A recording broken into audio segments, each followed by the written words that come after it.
Is this working?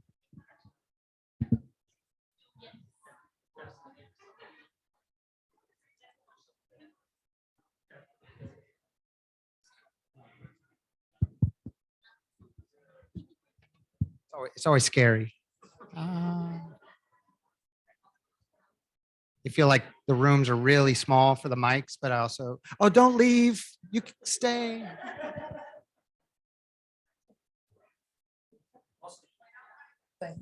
Thank you.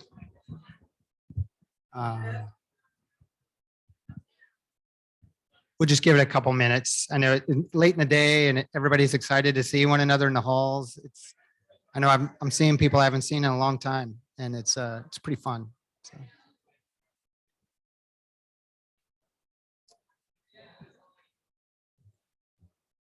And the next person who walks in, we'll ask him to close the door.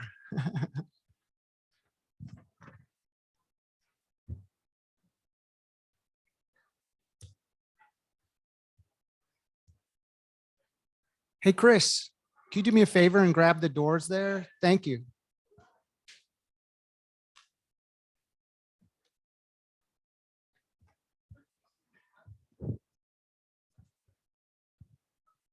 Thank you both.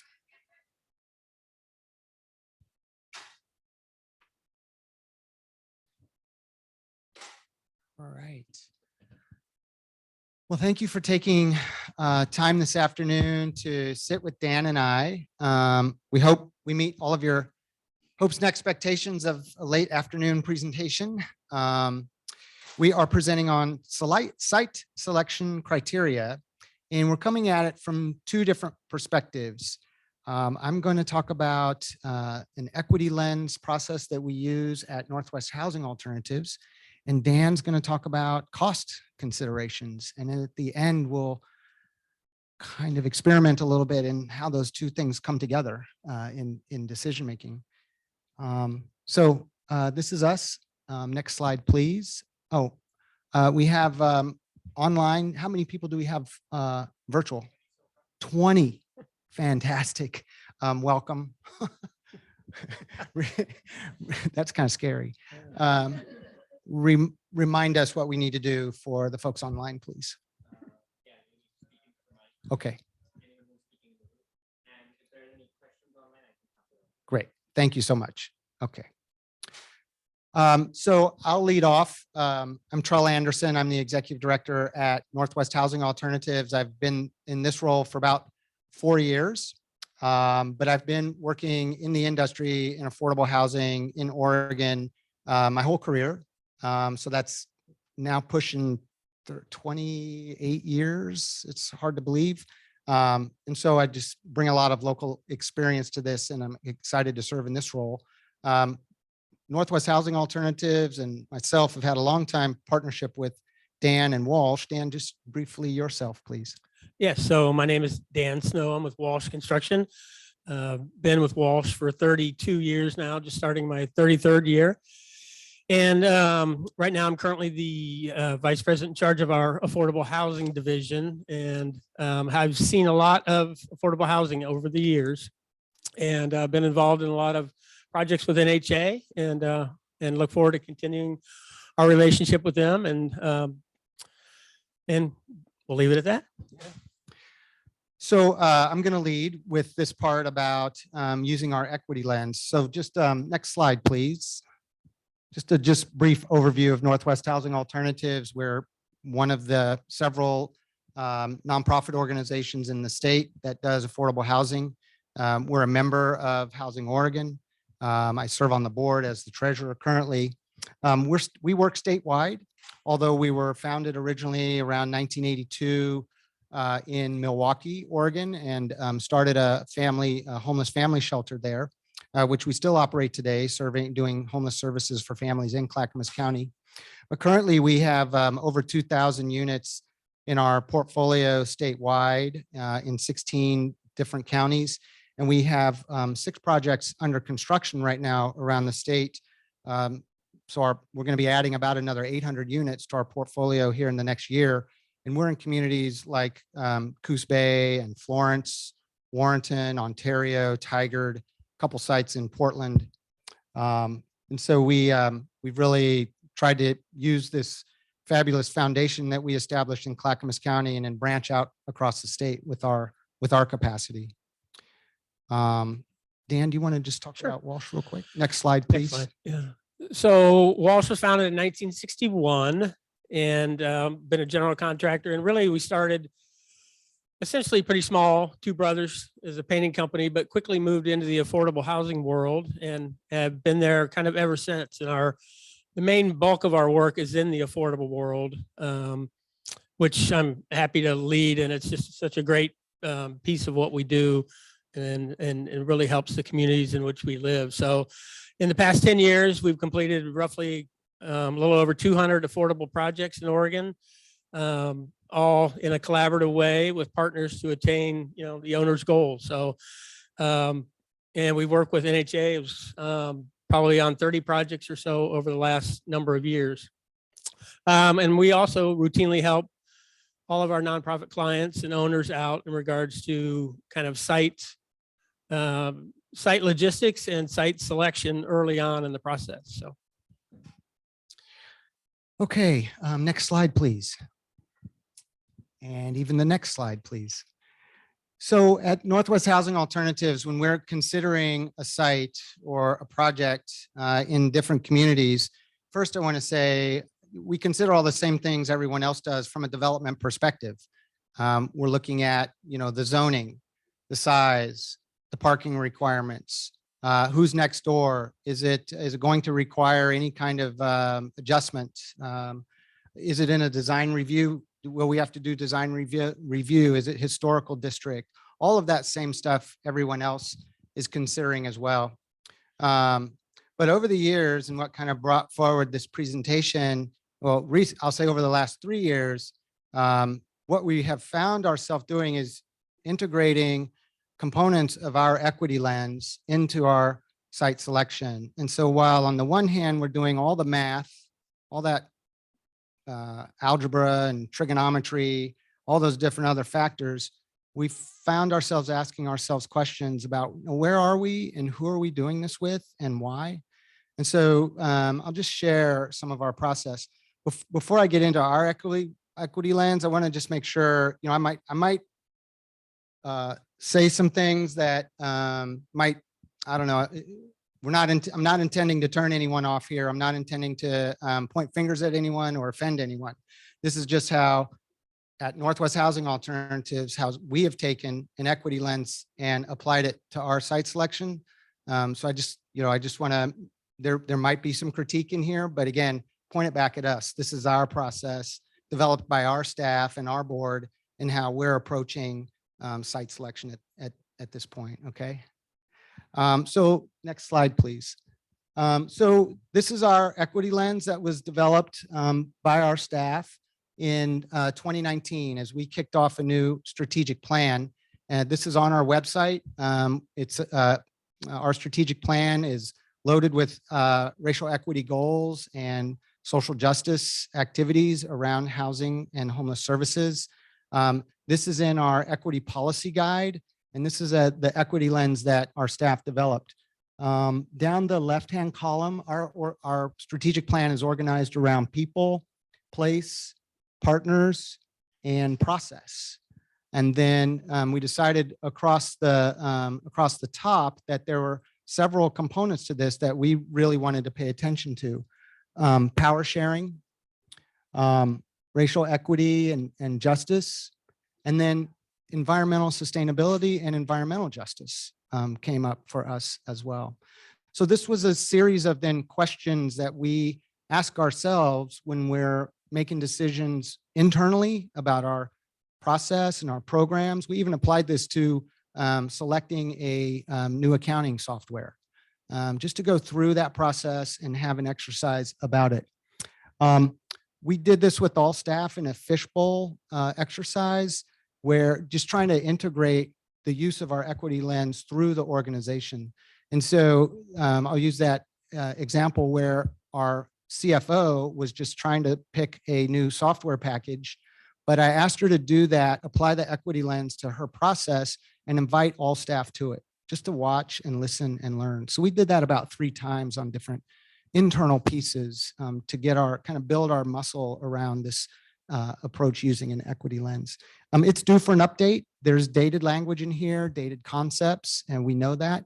And we have 2 internal equity staff teams, and they're gearing up to go over this and update it in 2023. Next slide, please. I keep looking at the screen and I have it right in front of me. Okay. All right. So when we applied these questions to our equity lens, we're starting to take that broader perspective and drill down to a site now, right? So when we think about people, we're also incorporating the input we get from our resident advisory council, because we're always working with them. We convene them every other month before our board meetings so that we can be sure we're communicating their input and their process to our board members. And we're always asking our resident advisory council what's important to them. And so that's pulling forward kind of their experience on the properties, what amenities they would prefer, what amenities are missing from our current portfolio that we want to capture in the portfolio going forward. We also do an annual resident survey, similar questions, and we are asking kind of similar input from all residents. And we do that annually. And so what that provides us then is that we get some empathy about what it's like to live in our properties and on our sites. And we're able to take that when we do site selection with a neighborhood walk, or when we walk the site, and try to just walk in the shoes of our residents. When we think of place, then what has come up is environmental issues such as noise, personal safety, physical safety, air quality. We've done an exercise where we've done some air quality mapping around our properties. What we've come to learn and read and research, for example, is that transit-oriented development is often runs parallel to air quality issues. And so if we're considering a TOD site, we want to check the air quality. And if the air quality is, at higher levels, then we want to start immediately talking to Walsh about what's it going to be like to put in a super efficient, super effective HVAC system, for example, to mitigate the air quality issues. And this is different from the environmental review that all of us have to do as developers, the HUD checklist and all of that.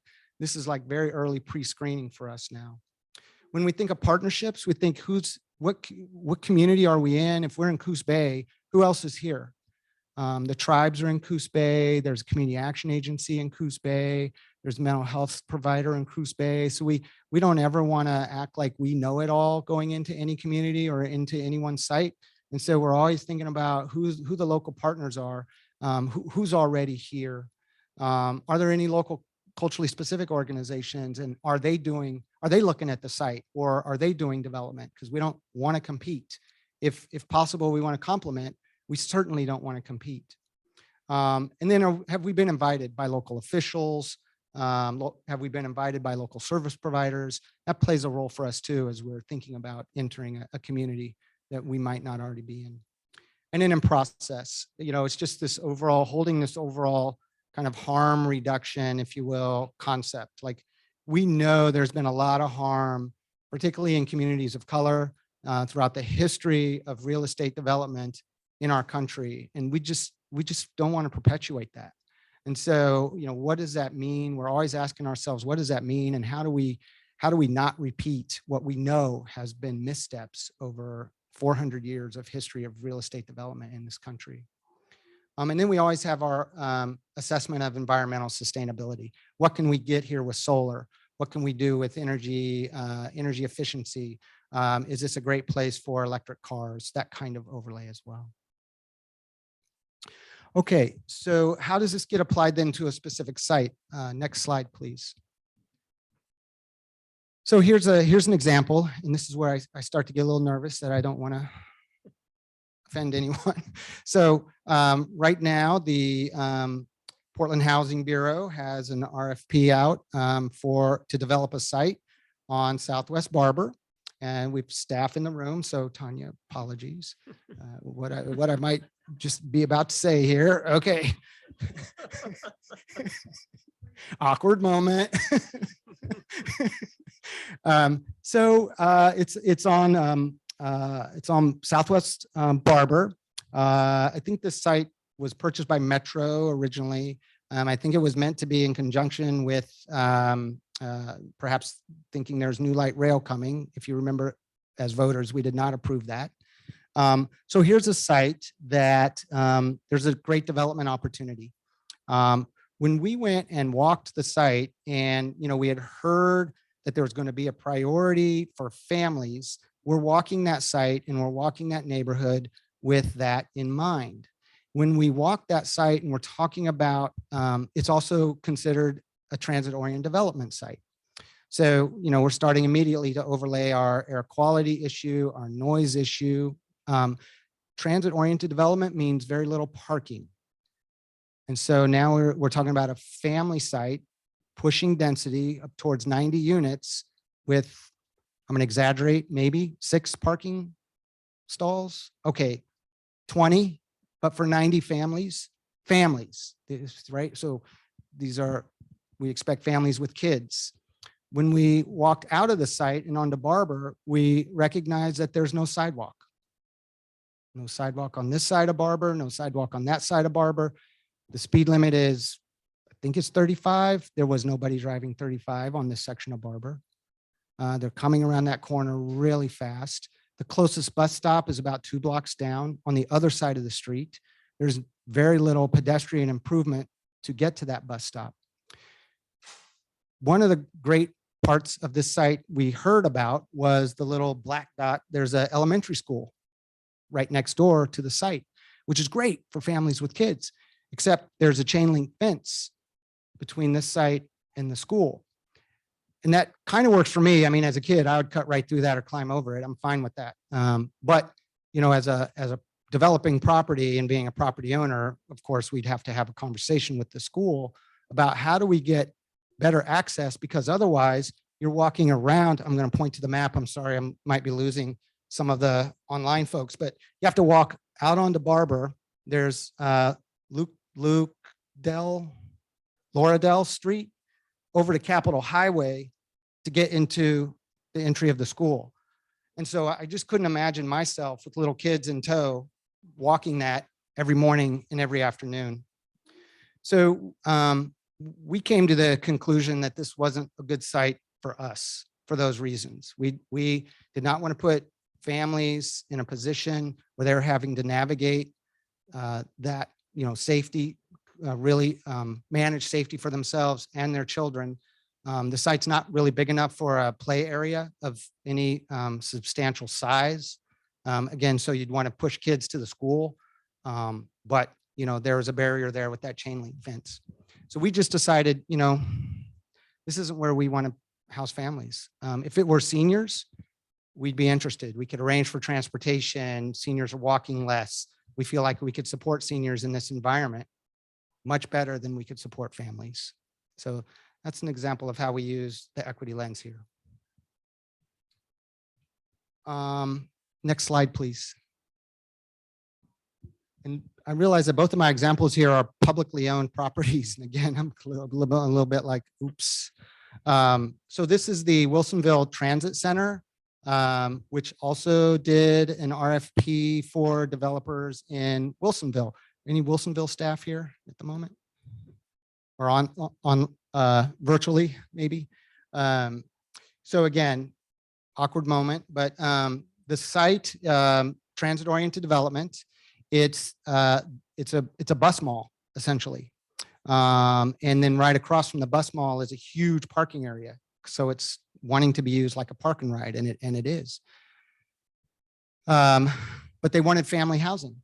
And so when, again, kind of using the same analysis and as we walked the site and we walked the neighborhood, I couldn't imagine us supporting families with little kids. Again, very little footprint for kid play space or outdoor area without automatically getting onto the busier street just to the south and the bus mall right out the front door, and spilling off into a parking lot. And I just couldn't imagine supporting families who are worried about their children's safety, off the property in this same environment.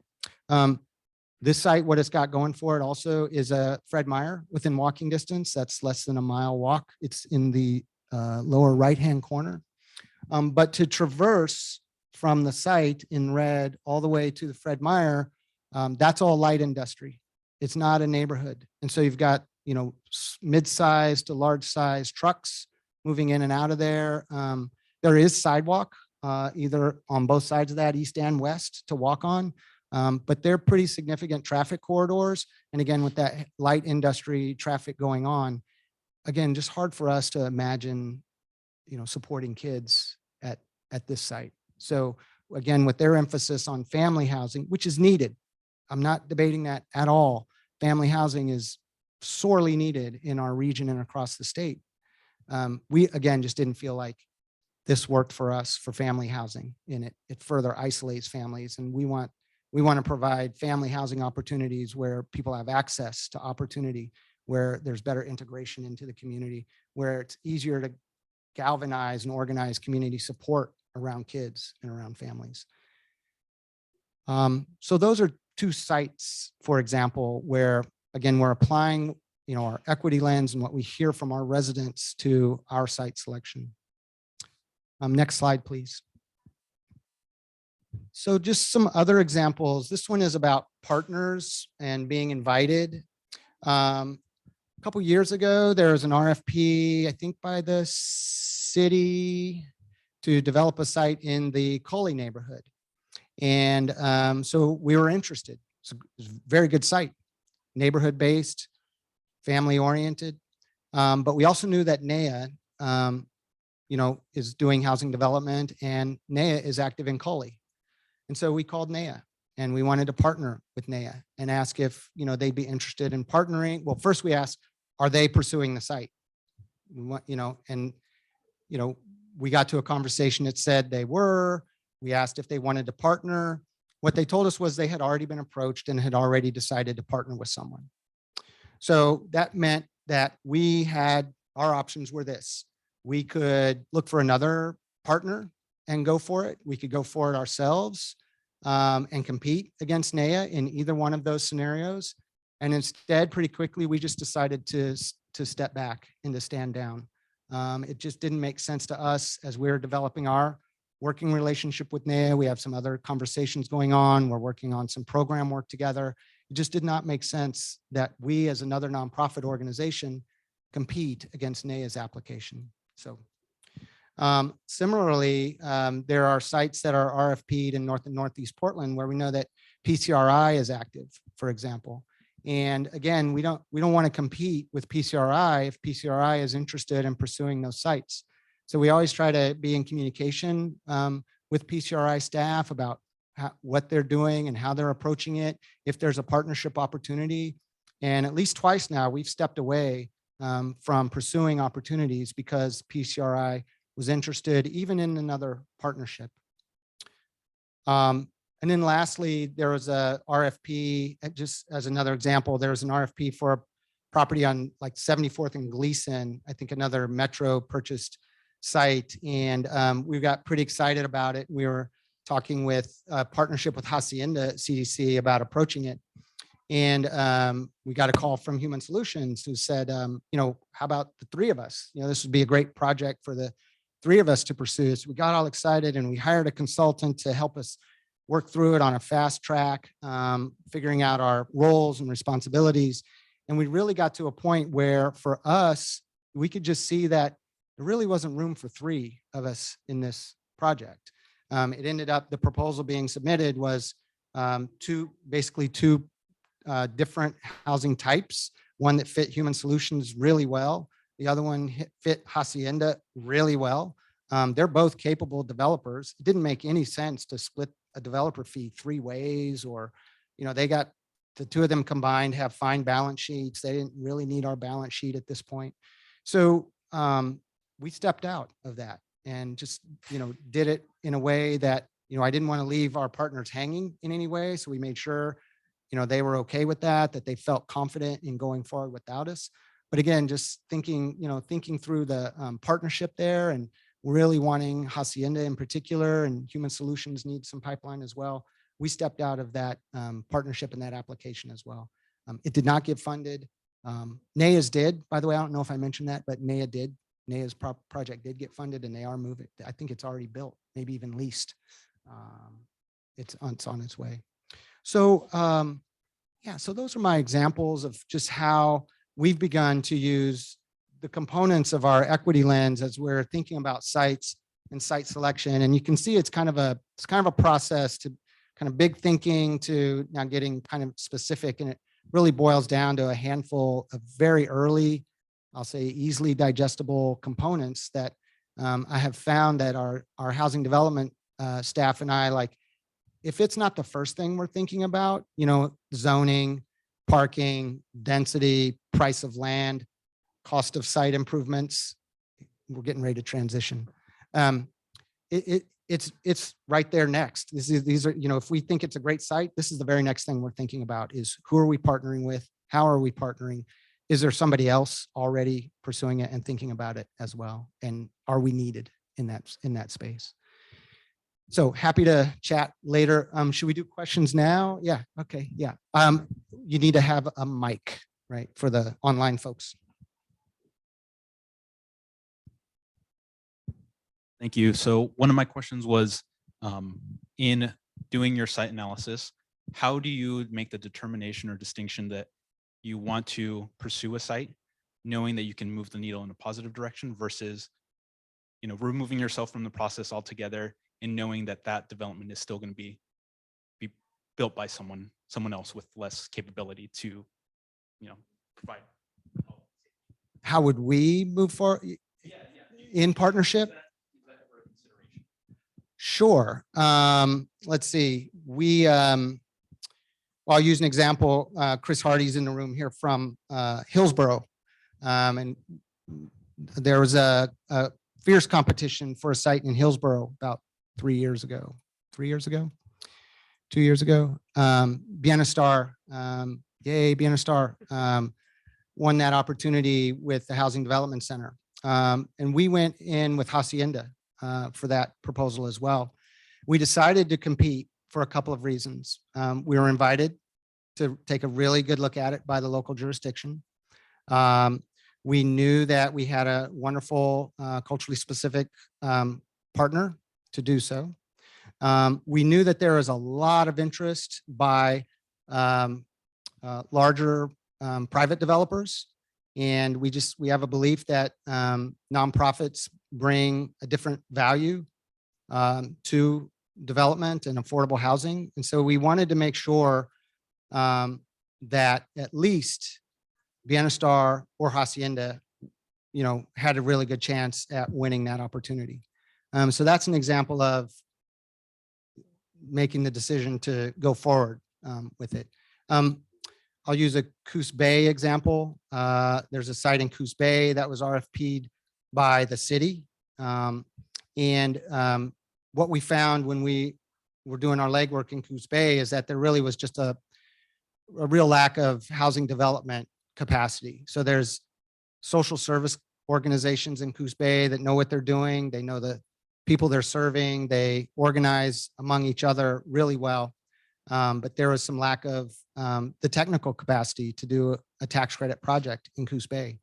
And so again, with their invitation and clear understanding of roles and what role we will play there and what role we won't play there, we went into that RFP and secured that site in Coos Bay. Is that helpful? Yeah, great. Okay, we can do more Q&A later. Why don't we give Dan the opportunity to go through site costs and cost considerations.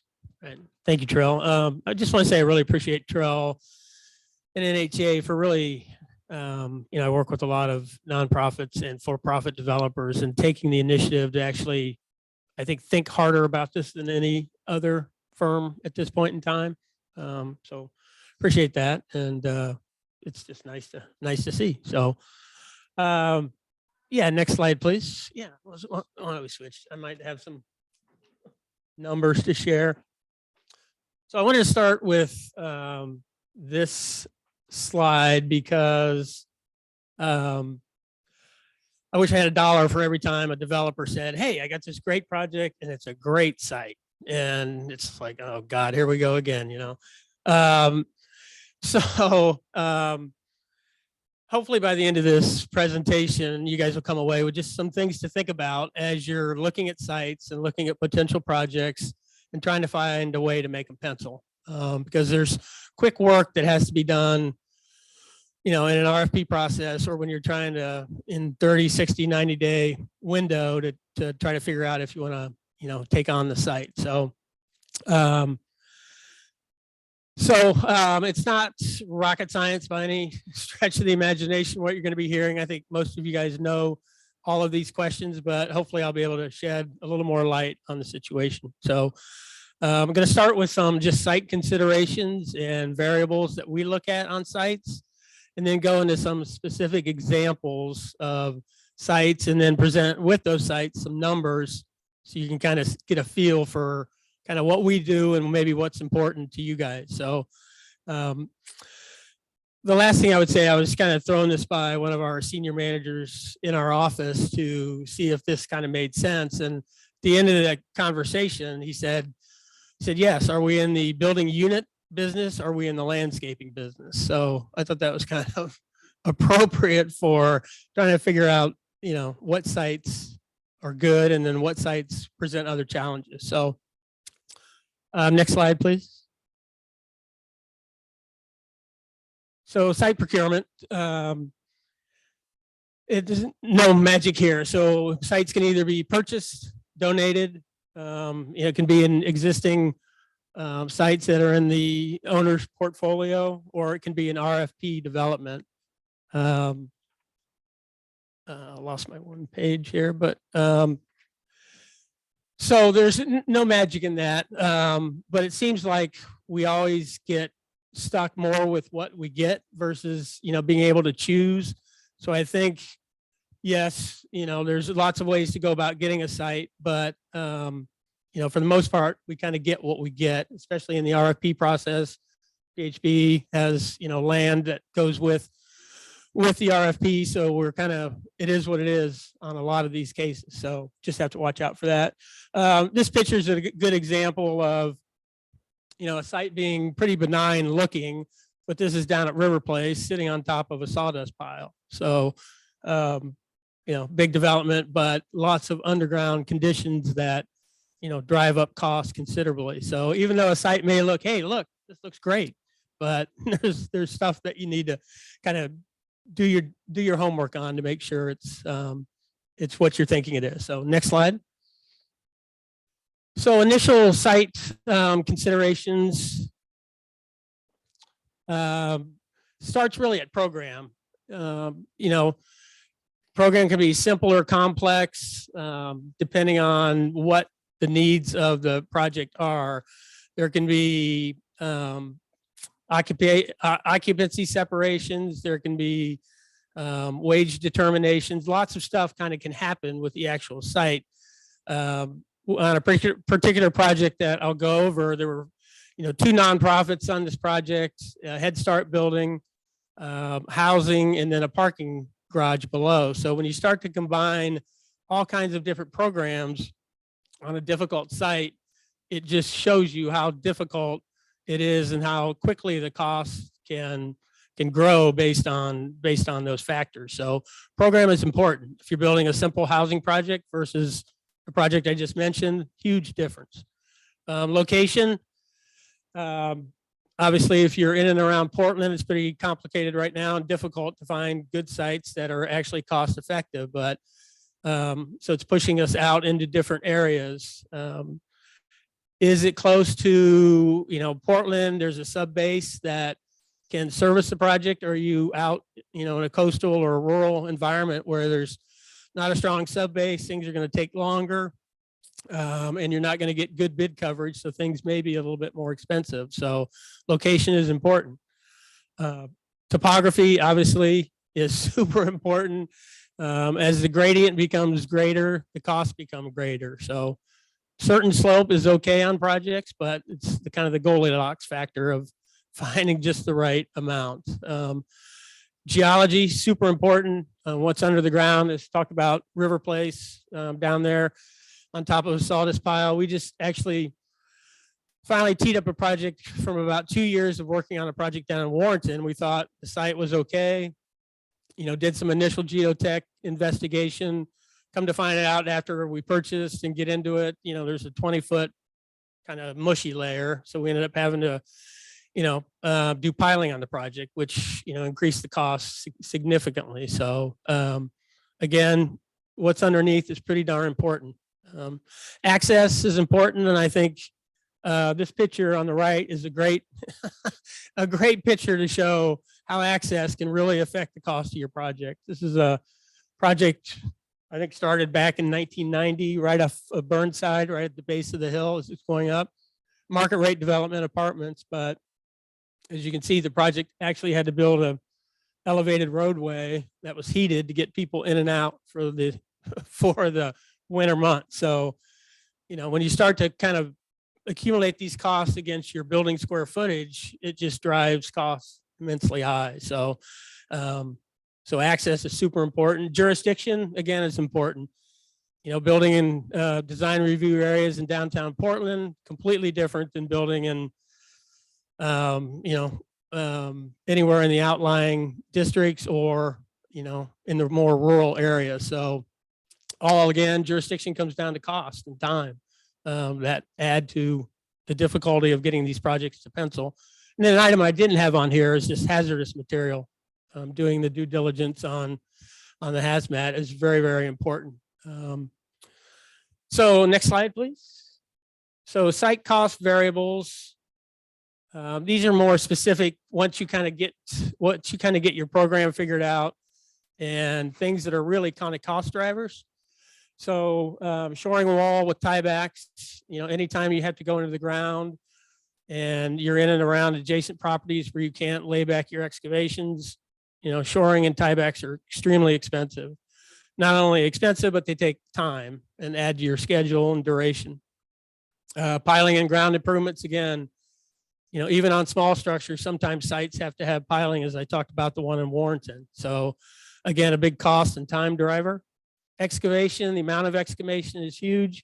I mean, this project, is a large excavation compared to, say, one I'll show later, just a 3-story slab on grade building that's pretty darn simple. The amount of retaining walls on a site are huge in relation to being able to, place your buildings and do an efficient job of putting your structures on the site. Elevated hardscape and waterproofing with all of the design requirements around meeting the landscaping zoning and codes. Sometimes you have to have elevated landscape that requires waterproofing and structure to support it, which is just crazy expensive. Extent of site utilities, again, goes back to the next one of multiple building connections.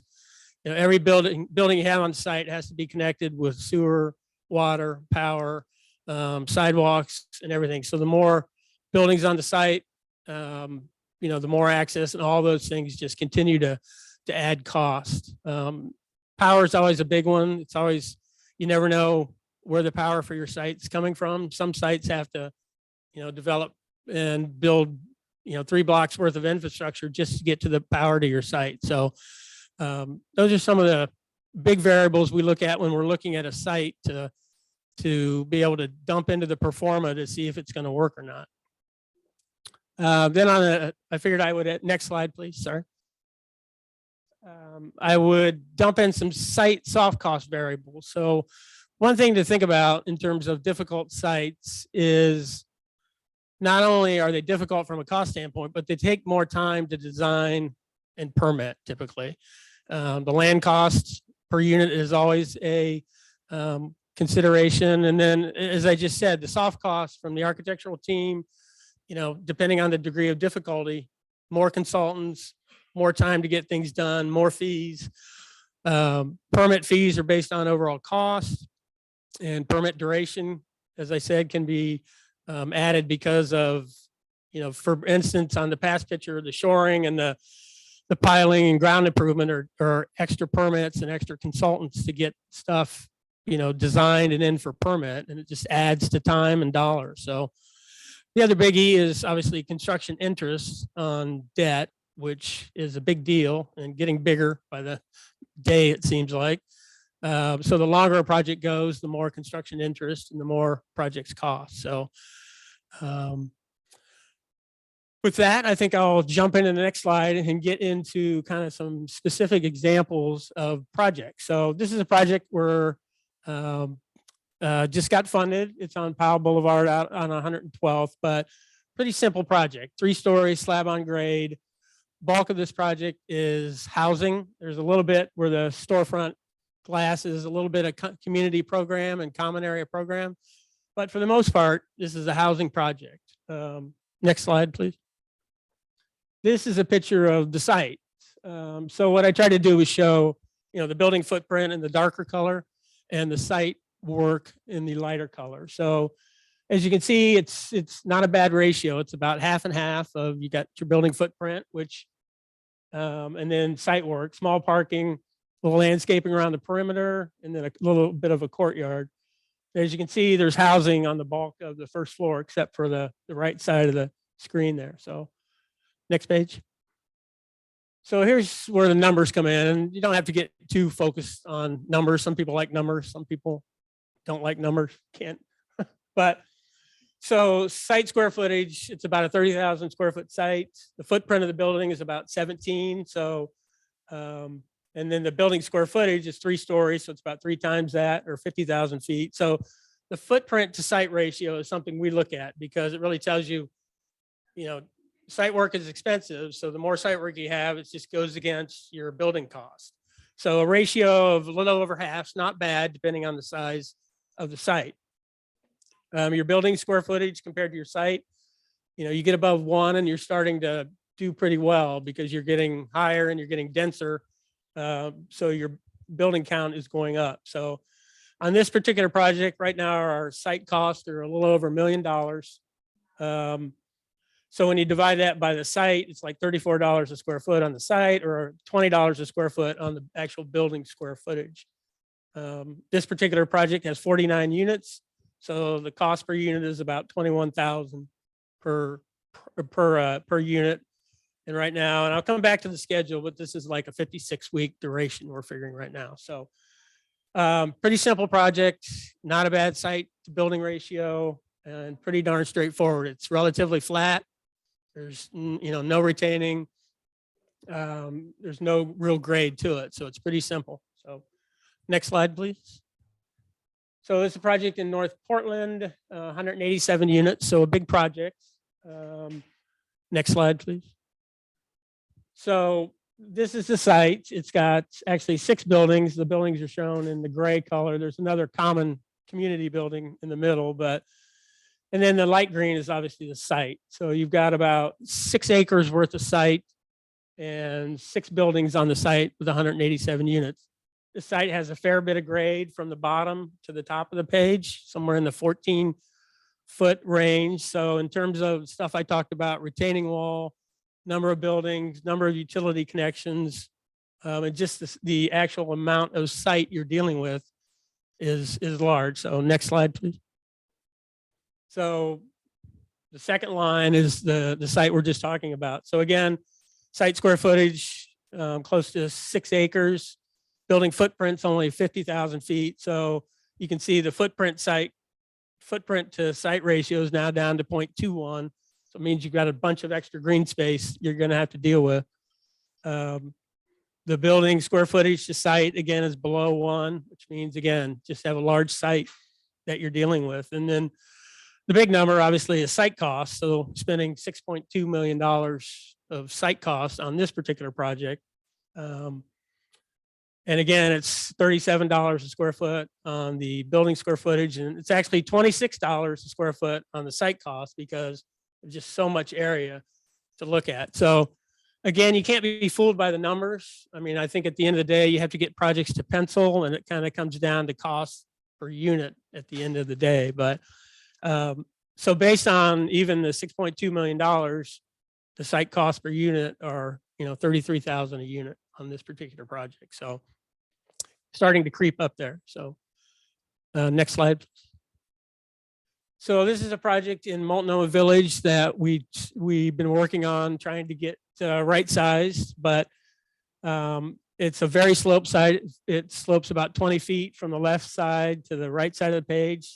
You can see the building footprint covers as much of the site, but with a 20-foot gradient means we have to bring the lower level all the way to the front of the site, which means shoring, piling, and all the stuff we looked at earlier for costs. So again, the green area is pretty limited. There's not a lot of site associated with this, but so it's got some good things going for it, but the grade across the site is not good for it. So next slide, please.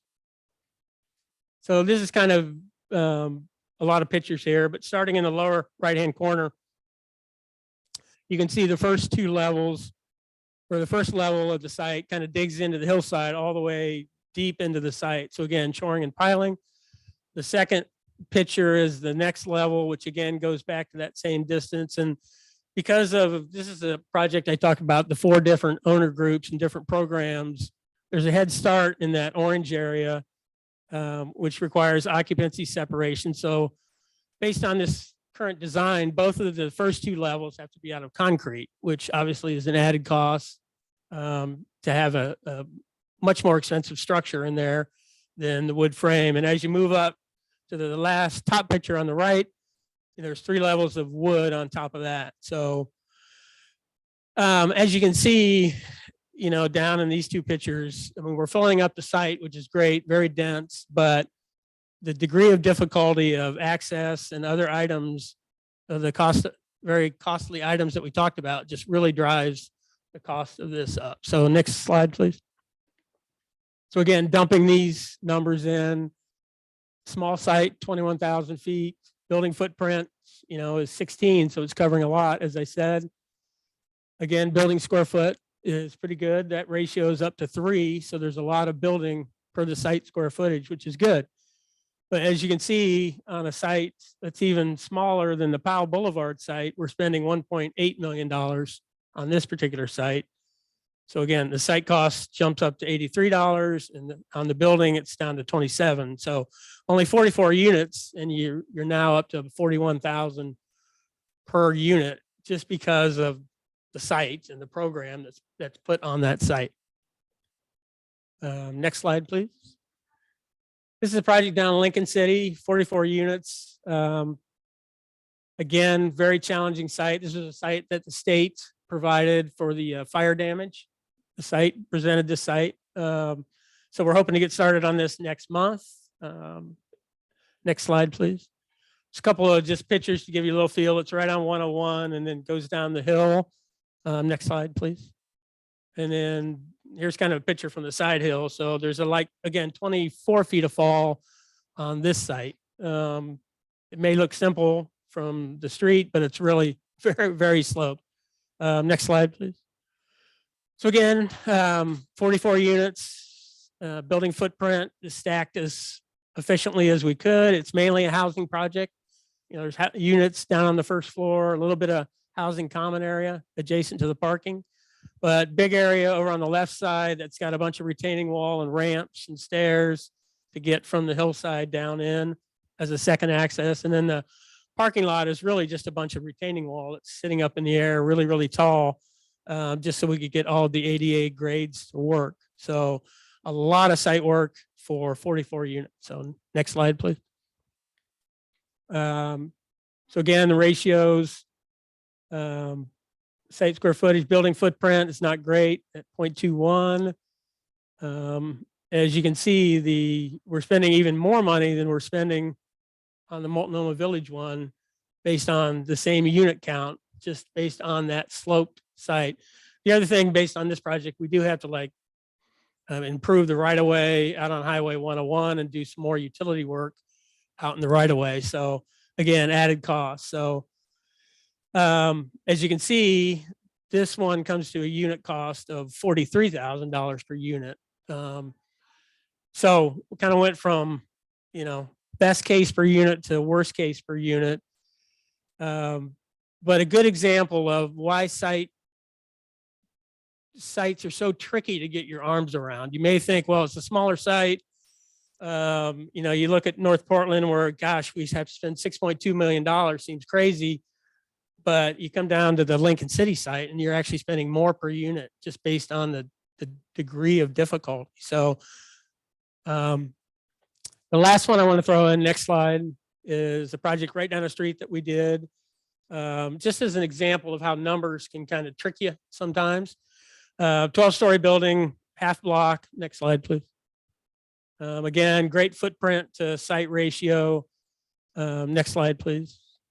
And then you start to look at some of the numbers. And on first blush, it's only $6,000 a unit for the site because you hardly have any site work based on, you know, a 12-story building being 186,000 square feet of structure, you know, based on a small site. So again, a little bit deceiving. So I wanted to back that up a little bit with the next slide, which are, you know, on the Northeast Portland one we just looked at in Multnomah Village, costs that weren't in those site costs are other stuff that happens when you have a particular program on a site that requires a difficult site that doesn't have a lot of access. So hoisting materials, I mean, we obviously had a tower crane on a 12-story building. You know, that's worth $2 million. You have street and sidewalk rental, flagging, staging. So we actually spent another $11,500 per unit based on the fact that you actually have to build this thing and figure out, you know, how you're going to do that. So even though it's not technically in the site cost, it's added cost based on the degree of difficulty of getting the project built. Multnomah Village, again, needed a tower crane. I mean, there's no way to build that project without a tower crane. So we have tower crane costs and street and sidewalk rental. So the 22,000 is not even in the other number at 44,000. So the actual, if you were to compare apples to apples, the Multnomah Village site is like 66,000 a unit, just to kind of get based on the site and how you have to build the building. So anyway, lots of pictures and numbers, but next slide, please. So in conclusion, I mean, there's a lot that goes into kind of site selection, work with Trell on this stuff all the time. But I think I would suggest that, you know, finding a GC partner, somebody that you can rely on to really give you good insight into the experience and everything you need to look at to really evaluate a site before you purchase, especially before you purchase, but or release a project on an RFP. But just find some help. You know, if you're pretty experienced, great, but it's good to get help and other insight and other eyes on what you're doing. Due diligence with all the environmental and utilities and all that, extremely important. And then you really have to do the math. Hopefully all those numbers, you know, they move around based on the parameters of how big your site is and how much square footage you're building. So you can't just say, well, this one's, you know, $24 a foot, it's good. Well, it may not be good. So quickly finding somebody that can help you do that math pretty quickly, I think is an important piece to understand what you're getting yourself into on any given site. So I know that was a lot. We've got a little bit of a conclusion at the end, but I guess I'll take questions now if people have them. Yes. Oh.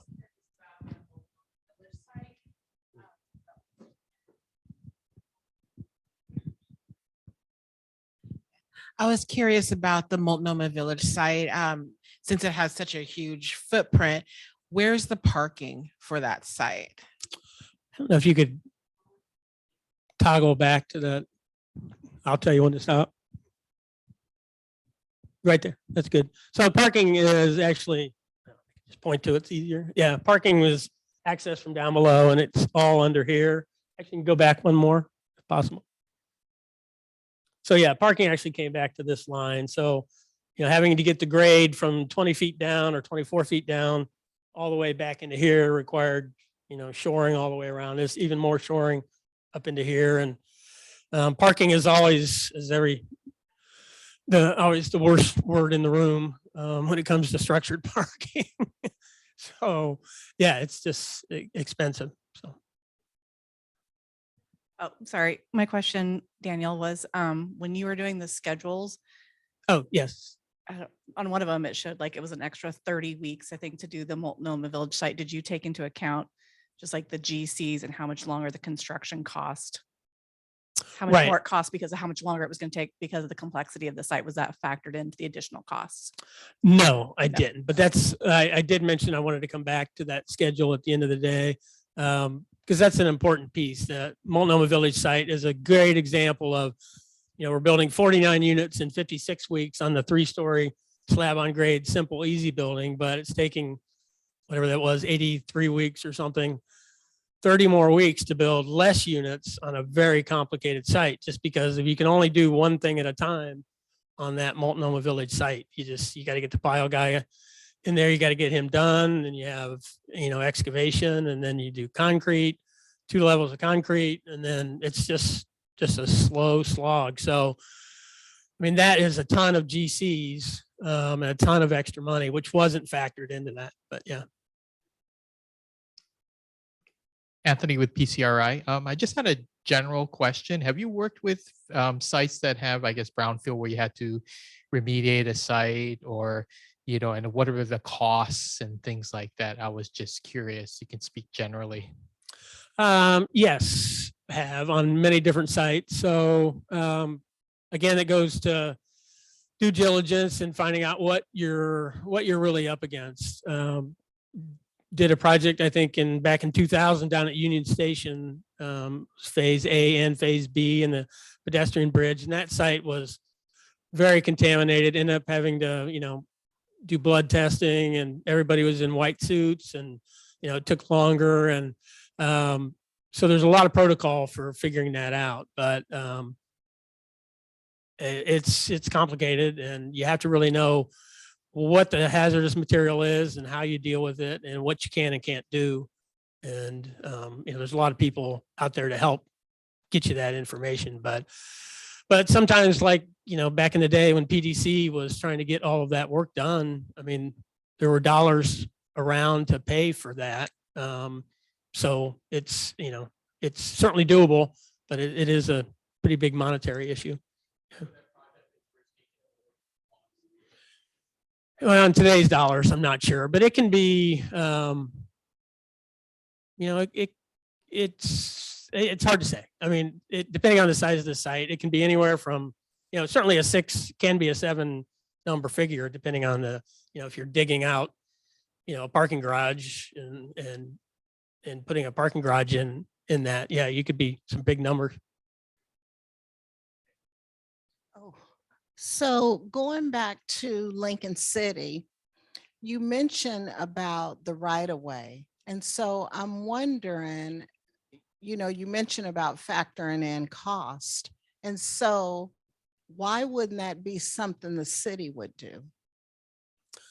Because I guess, I don't know, my thought is if the property wasn't going to be built, what would they do about the right of way anyway? So I'm just curious. I don't know. I like this stuff. Yeah. Well, that's a very good question. And Trell could probably spend hours talking about why developers get stuck, doing stuff for the local jurisdiction. So it's typically because you're there and they can get what they want out of you for the most part. Yeah. If you're going to develop next to their site, the jurisdictions have say over what happens in the right of way and what you have to do. And it's fortunate on one hand because the work gets upgraded and gets done, but unfortunately the developer, ends up having to front the bill for it. So, yeah. I'll just add 2 comments to the environmental stuff. I think for us, that would be such an early lens. And if we had any hint that we were going to have some kind of cleanup, now we're starting to talk about what kind of pre-development cash do we start to lay out front at what risk. So, for example, if it's a gas station, a former gas station, we know we're going to have mitigation and we're probably going to go look for another site like right away. So at that point for us, we're starting to think about now what kind of cash are we putting out to even test, to even get information to a general contractor to start giving numbers about cleanup. And, right away we're at some testing expense of $20,000, $35,000. and we're thinking, I don't know, there's more out there to look at. One of the things, Dan, you and I talked about was why does it matter how much we're putting into the site? I mean, at the end of the day, these projects are all getting built, even though they have different varying site improvement costs. And what we talked about is all the other amenities that we could offer if we didn't have to suck it all up in site costs. Right. No, you're absolutely right. And I think it's always a big push for us. It goes back to the comment that I mentioned from our senior managers. Yeah, are we building units, or are we, in the landscaping business? And I think at the end of the day, trying to build more units. And I know there's obviously zoning and density, that you can only do a certain amount of units, but not to spend, $6 million and build 10 more units, or, create more amenity space, create higher efficient buildings that are using less energy, create more resident amenity, is where we should be spending them, versus dumping it, into the ground where you don't really see stuff. So it's a fact of life. We do it all the time, but these are just things to kind of think about as you're looking at different sites and seeing if it makes sense. And then for me, this just comes forward again, the more difficult a site, the more we may have to be laying out in pre-dev. And can we afford that? Can we cash flow that? Right. Yeah. So next slide, please. And Trell, I'll let you kind of, or last slide, I guess. Okay. So how do these two things work together? Again, we're kind of experimenting with this and invite you to, engage as well. But when we are considering site costs, the high costs and the low costs, and we're considering, for us, our application of our equity lens, where we're achieving some high equity outcomes that are important to us, or, not so high equity outcomes. How does this work together when we're thinking about a site? So we start with high site costs and achieving some low equity outcomes. And we just want to note to ourselves that maybe we need to reconsider this one. Costs are really high. We're not getting what we want out of our, equity goals. Maybe there's a better site down the road. Where we have high costs, but we're achieving high degree of equity, now we're interested and we want to really start testing funding scenarios. How's it going to score in a competitive process? How do we start to look at unit mix and unit count? Can we bring some rent assistance subsidy to help leverage our debt? And we really start testing scenarios here, understanding that those site costs are impacting our overall budget. If we've got high equity outcomes and low site costs, we're probably going to make that our top priority in terms of site acquisition and starting to move a site or a project forward, or responding to an RFP. We're going to go for it. And then lastly, if we've got low costs and low equity outcomes for us, we just want to ask our questions. That's still a good project. It's probably going to score well. It's probably a pretty good site.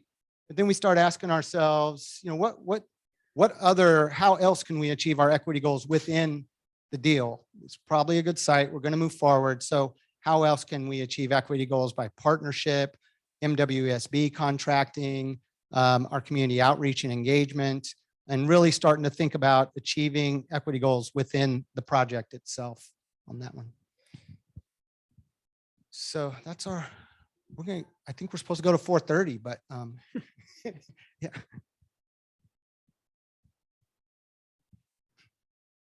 You mentioned MWESB goals. Can you share with us what is your utilization goals for MWESB Section 3 right now?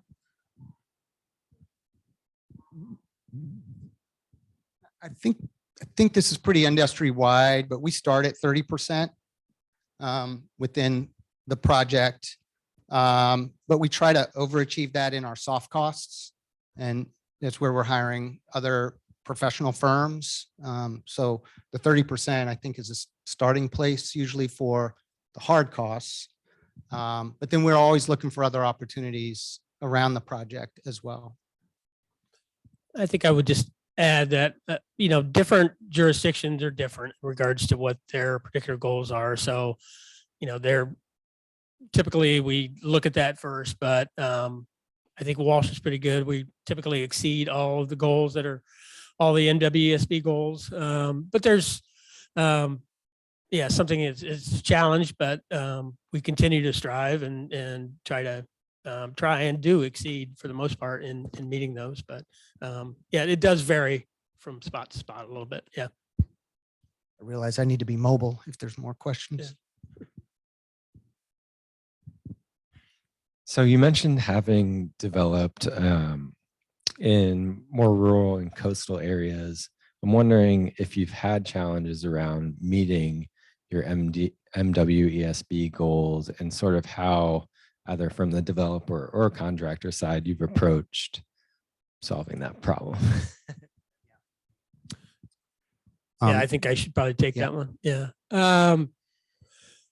So yes, we have a couple projects, one going at the coast and another starting in, as I mentioned, Lincoln City. We do work all over the state, and it's definitely a part of the process no matter what we do. What we're doing now to try to meet the goals is a mix of local subcontractors that are giving us the biggest advantage on price, hopefully from the local communities, but also two other things, bringing Portland people as needed to kind of do the critical scopes if there's nobody there.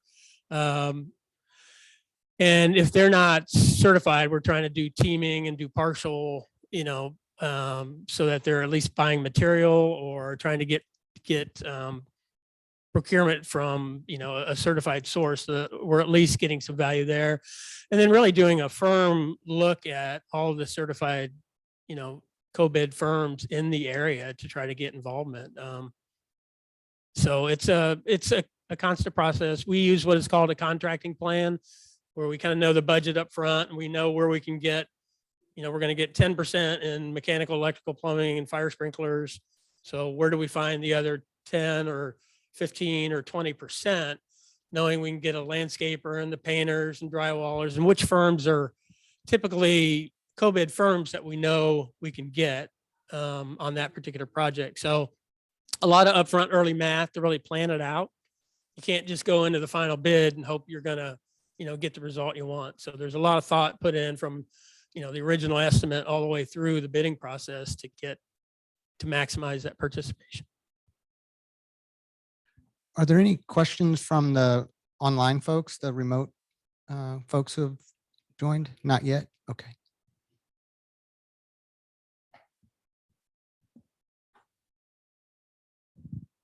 Just one quick question. Have you seen that the bidding process has been extended because of that MWESB solicitation, or trying to get the participant percentages where you want them?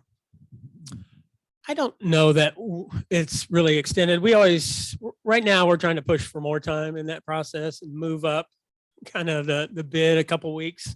I mean, back in the day, sometimes 2 weeks was okay and 3 weeks was sufficient, but right now we're trying to get at least 4 weeks. I mean, if not a little bit more, to get the final GMP bids to get actual participation. So sometimes you can't do that because of closings and all the other stuff that has to happen, but we're trying to leave more time for that because it's a real deal.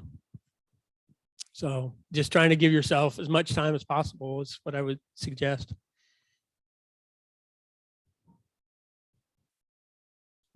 Yeah. Afton, I'll go here and then come to you. Trell, this is actually a question for you.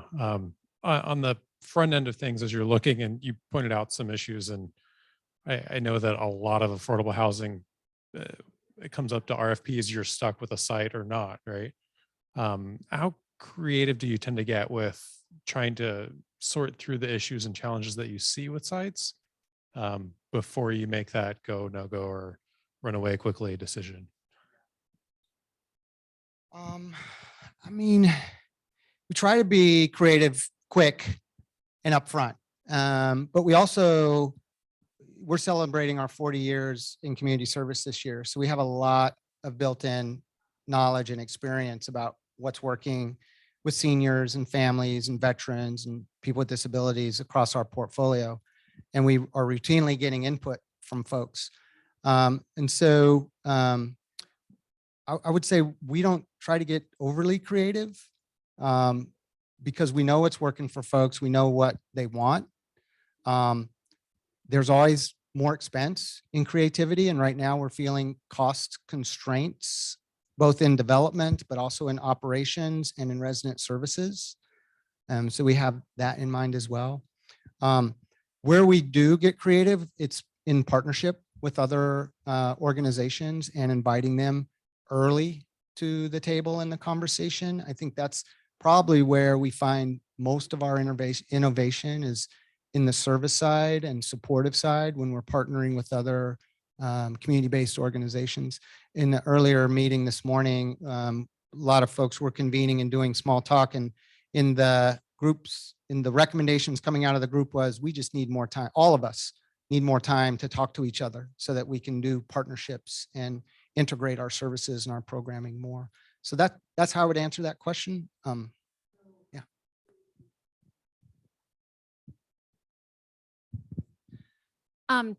Dan, so I'm wondering, if I'm a developer and a site comes available, RFP or otherwise, oftentimes you have to make somewhat quick decisions on whether to pursue. And so of the list of kind of costs, I'm wondering what a little bit of prioritization of things you might do first to either, eliminate the site or keep it in, especially before you start to have cost out, because some of that stuff you have to spend money, to investigate, to know. But if there were some easy, like, well, do this first, so then you can know, to easily and quickly rule out sites. And then I guess on the, in addition to that, I'd imagine that in order for you to do that, you also need some information from the developer, like the program. So what are the pieces of information that you really would need from a developer in order to accurately answer that question? Good question. I always like getting questions from my own people. Yeah. Strike one. I think two things. One, I think experience plays a big role in helping developers out because, take for example, the Lincoln City site. You look at that first blush and you're like, oh my goodness. How are we ever going to get this to pencil? But having realistic, quick looks, like you said, is very important. I think what I can typically do is, we need, what is very helpful from our standpoint is just a building massing, just a building footprint on the site. That's not a lot from an architect to, put a few days to put, lay out the program and then we can quickly evaluate. We can do our own site design and we know what stuff costs. We know what we need. We've seen enough of these kind of projects where we have a pretty simple way to get to a pretty accurate answer in a quick time frame. So, for example, there's an RFP out on the street right now from the city of Beaverton on the 5th Avenue site. Obviously your RFP as well, but they both require performance and they have to hold up. And there's, a 3 to 4 week window to get that done in. So I think Jennifer could attest to how quickly she needs to move to get us the information we need to be able to do what we can do to help inform that performa. And typically what happens is, we provide that info and then there's back and forth with the building massing and no, we can only do this, we can do that. And we have to redesign and re-budget again, but it's a very quick process. So to prioritize, I think it's just the experience of knowing what you're going to need without seeing it on paper. And that's just comes from experience. And so I don't know if I'm answering your question very well, but and that's how I would answer it as a project sponsor is like, I want to get a quick look from the most experienced people I can. Just, first blush, here's the site, here's the slope, here's the community, here's the location. Have you done anything here before? What can we anticipate? Yeah, experience is important. yeah.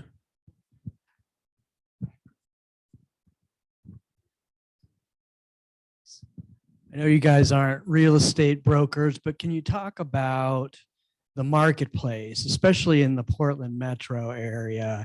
You guys have talked a lot about responding to RFPs when a local jurisdiction brings a site forward. But what if what if it's not an RFP? What if you're responding to a NOFA where you've got a certain amount of time to gain site control? How does that scenario look for you in 2022 and moving forward in 2023? And then are you looking, even if there's not an RFP or a NOFA out, and describe kind of how your calculus might change in those different scenarios? Great question. Thank you. And we do this hand in glove, really, because it like it's presented, we want to, we're out in the market now competing for a site, right? You say on the market. So we're either aware of a property for sale, which is probably being pushed by a broker to our friends and colleagues, as well as anybody else that they can find the phone number and call, right, to push that piece of property. So oftentimes we're on a timeline, right? Have to make a quick decision similar to the RFP situation.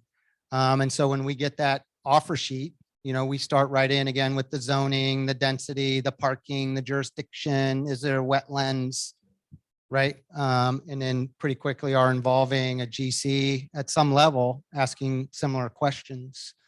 In this case, it's different because there's carrying costs for us, right? So if we do decide it's a good site, if we do decide it hits our top priority and we're moving it forward, now we have to consider cash, right? What's it going to cost us to acquire it?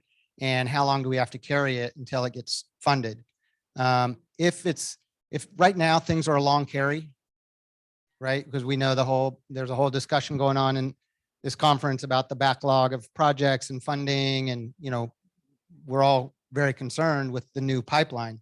So Chris, right now, I don't know, particularly in a site that would have a lot of site costs and improvements, we don't want a long carry right now. But that puts us in a spot where the easy sites, flat, clean, there's going to be a markup. It's highly competitive. And sometimes we won't be able to get there in time because somebody else has got cash, can make a cash offer of $3 million and are able to hold that site for a 3-year period. And oftentimes, we could maybe do that once every 4 years. So the initial site assessment is the same relatively. It's the back end of the carrying expense. I think that more comes into play when we are in the market like that.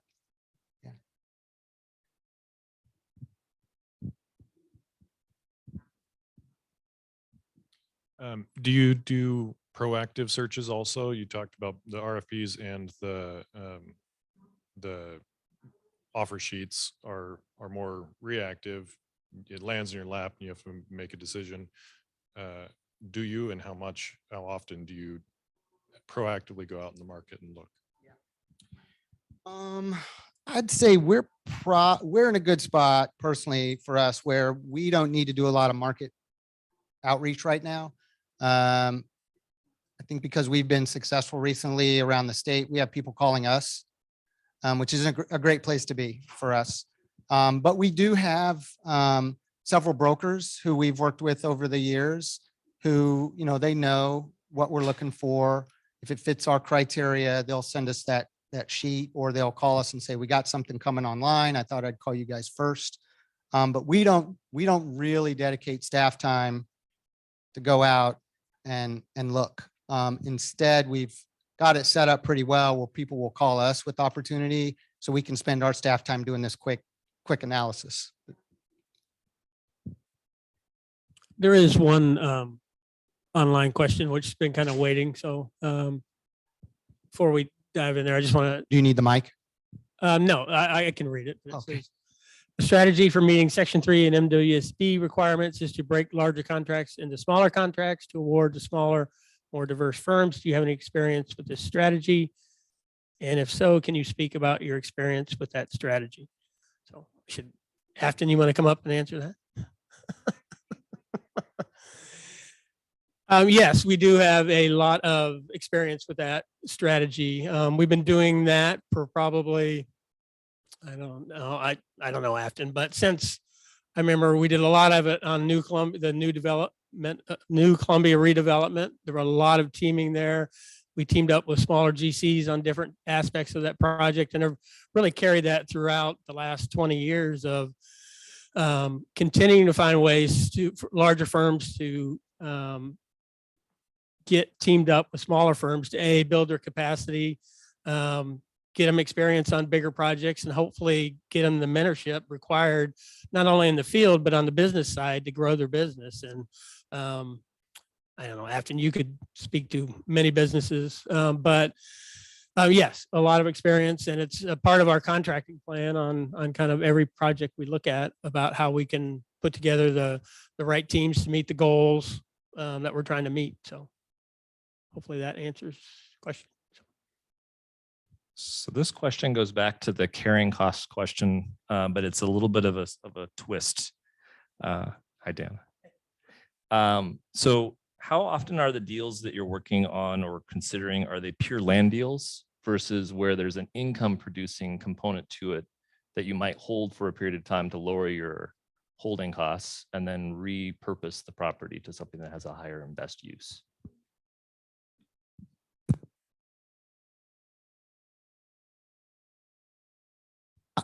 Not very often for us.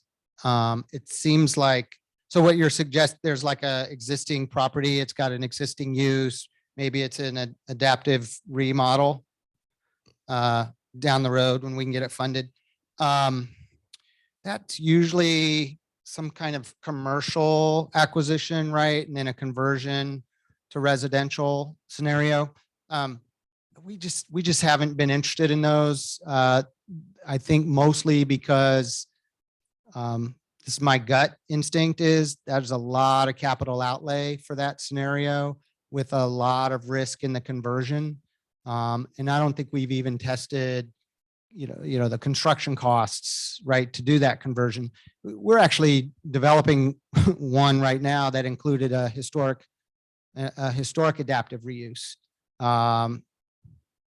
And I don't know if I would do it again, to be honest. The historic overlay, there's just so many unknown factors once you open up the walls and dig about 6 feet down next to that foundation.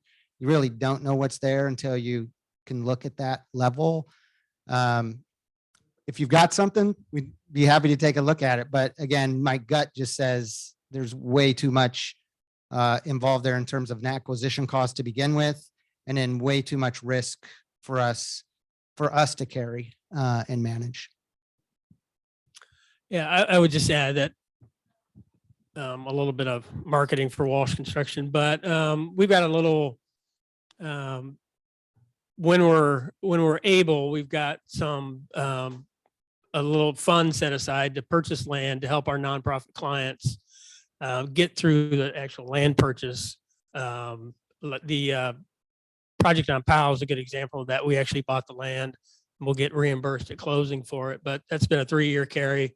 And actually has a taco truck on it making $600 a month. So, so we do have a little bit of revenue, but doesn't quite cover the taxes. But we're looking at other innovative ways to help our nonprofit partners to be able to get the land, because the cash outlay and the carry is just too much for a lot of our partners to deal with. So we're selectively trying to do that as well to help. So, Chris, that's why we're interested in public offerings.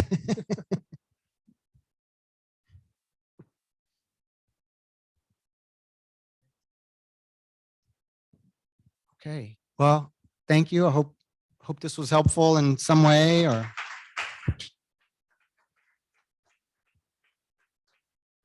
thank you for the tech support. Appreciate both of you. And thank you for the folks online tuning in virtually. Thank you. Thank you. I think we're easy to get a hold of. Yeah. We're easy to find if you have questions or anything. Thank you. Thank you.